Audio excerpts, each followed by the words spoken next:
Bir dəqiqə. Azərbaycan Təbrizi vururlar, Azərbaycan fırıqadır.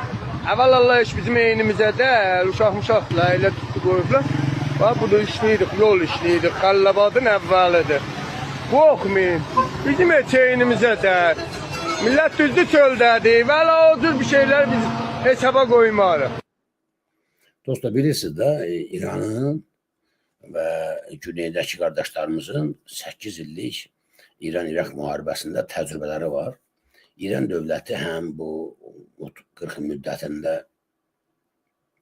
40 yıl 50 il müddətində həm embargo şəraitində yaşamağı, mühasirə şəraitində yaşamağı vərdiş edib, həm də müharibə vəziyyətində yaşamağı, bombalar altında yaşamağı, şəhid verməyi və s. vərdiş edib. Yəni o həyat tərzi var, o təcrübəsi var, böyük təcrübəsi var.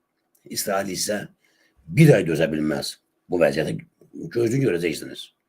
İsrail dövləti və xalqı bir ay sığınacaq, gir çıx, o həyata dözə bilməz, İsrail boşalacaq. Təbrizdə isə adamlar çöldə gözlük, yolda iş görürlər.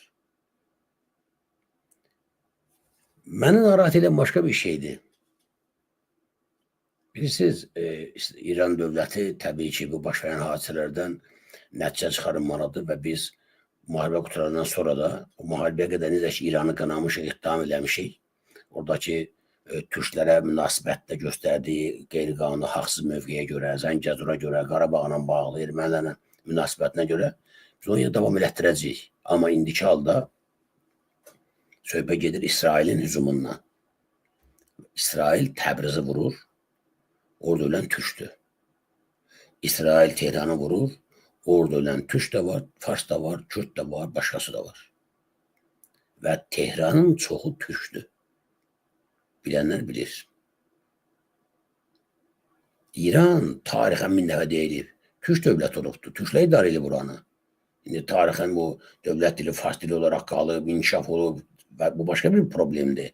O da bir tarixi hansı şərtlər daxilində olub elə.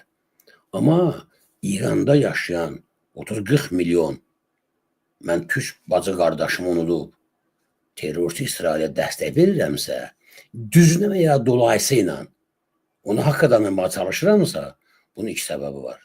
Ya mən naşıyam, anlamıram, baş verənləri siyasətçi kimi qanmıram, ya da tapşırıq icra edirəm. Məsələn, çünki ağlı olan adam bu baş verənləri başa düşməyə bilməz. Çünki nə baş verir? İsraili başa düşmədim. Kim bu dünyanın jandarmı təyin edib? İsrailə kim icazə veribdir ki, türkün qanını töyməyə artan haqqın var? Kim verir bu icazə və niyə verir bu icazəni? Bilən varsa yazın, mən də bilim. Əziz vətənlər, İsrailə bizim türklərin və bütün müsəlmanların qanını töyməyə icazəsini kim verib? Onu bu bölgənin, dünyanın jandarmı vəzifəsində kim təyin edib və niyə? Düşünmək lazımdır bu barədə. Mən buradan artıq 287 nəfər bizi TikTok'da izləyir. TikTok'dakı bazı qardaşlarımıza salam verirəm. TikTok ailəmizə də eşq olsun. Maşallah son vaxtlar böyük fəallıq var TikTok'da da. İstəyirəm bu barədə sizlə bir danışaq. Bugün mən məxsusi qonaq dəvət eləməmişəm. Amma linki paylaşmışım yoldaşlara ki, kim könüllü olaraq istəsə çıxsınlar, çıxıb danışa bilərlər. Və bugün mən istəyirəm debat şəklində bu şeylər aparaq.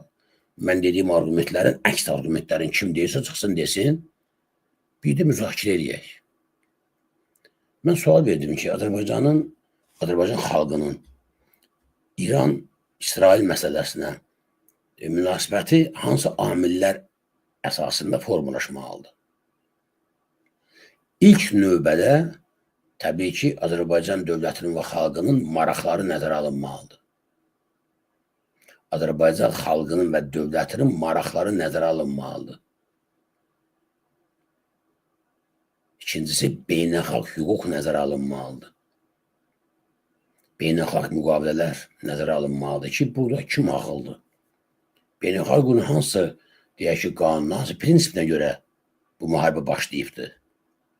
İsrailin hansı haqqı var hücum eləməyə? Ya İranın hansı haqqı var özünü müdafiə eləməyə? Üçüncüsü, qonşu qardaş dövlətlərin münasibəti və başda Türkiyə gəlir.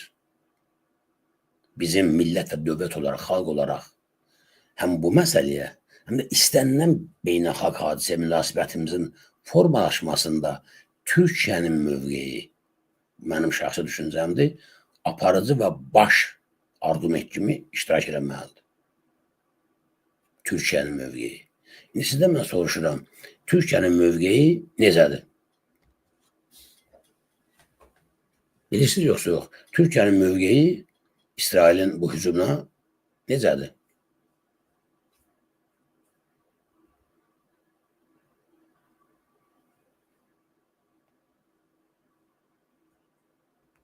Dostlar,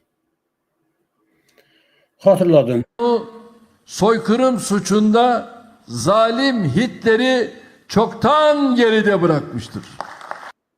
Açı, kardeşim, dostun dediğin Recep Tayyip Erdoğan, Türkiye devleti bunu deyir. Sen ne hansı hakkından çıkıp efirə bu faşistin, bu Hitler'den daha dəhşətli cinayət törədən bir adamın, Netanyahu'nun Təbrizə hücumuna haqq kazandıra bilərsən. Özü harda? Yeni Müsavat'ta. Müsavat TV'de. Hansı hakkına? Siz kimsiniz? Siz kime qulluq edirsiniz? Deyirsiniz Türkiyəmiz qardaşıq ha. Deyirsiniz Türkiyənin nə bilim 2 milləti, 5 milləti, 9 dövləti.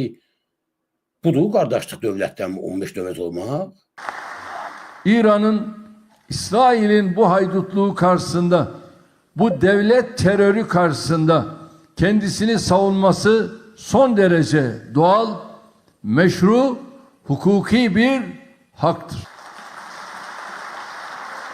Üstelik bu saldırılar İran'ın nükleer müzakereleri devam ederken düzenlenmiştir.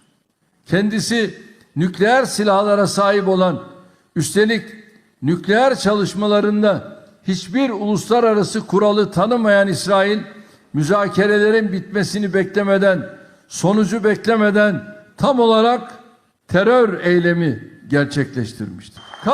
Eşlirsiniz. Eşlirsiniz dostlar. Və məsələ budur.